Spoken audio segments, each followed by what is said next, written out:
worked in a bookstore for a number of years, and like most people who work in bookstores, I have strong opinions about literature and authors. I used to routinely engage in judging the customers' purchases and the customers themselves, depending on whether or not they purchased books I considered worthwhile. I had a particular dislike for the very popular author Danielle Steele.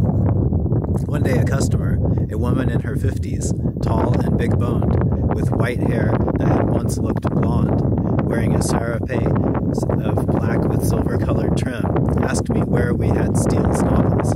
I took her to them. A few minutes later she came to the counter, wearing a radiant smile. She had found 3 of Steele's novels that she had not read before. She announced that after buying them, she would go directly to the local coffee shop, order a cappuccino, and begin one of the books. I said, "Coffee and Danielle Steele." She responded, "It doesn't get better." Suddenly I realized how happy she felt in the complete irrelevance of my judgment, which simply fell away, breaking like brittle glass. At that instant, I realized what Sengcan means when he refers to judging good and bad as a burden which weighs you down, for at that moment a feeling of lightness came over me which has remained ever since. It takes a lot of mental effort in psychic space to constantly judge others.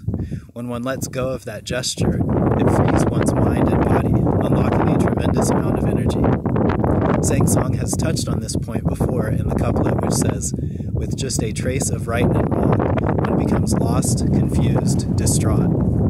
In my comments on this couplet, see above, I mention that we tend to resist this kind of suggestion, the suggestion to abandon judging good and bad, because it leaves us feeling vulnerable to aggressive and mean-spirited ideologies.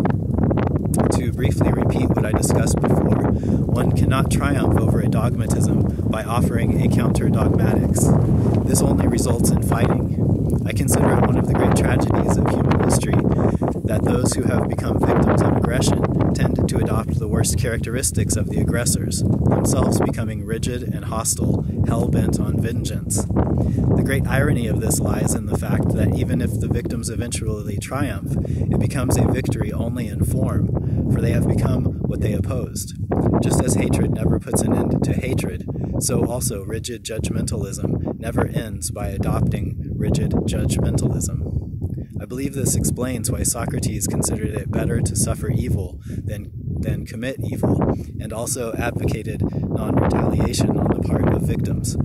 He advocated this because Socrates understood that the mind that becomes wrapped up in vengeance has lost its contact with love of wisdom, Socrates' great passion.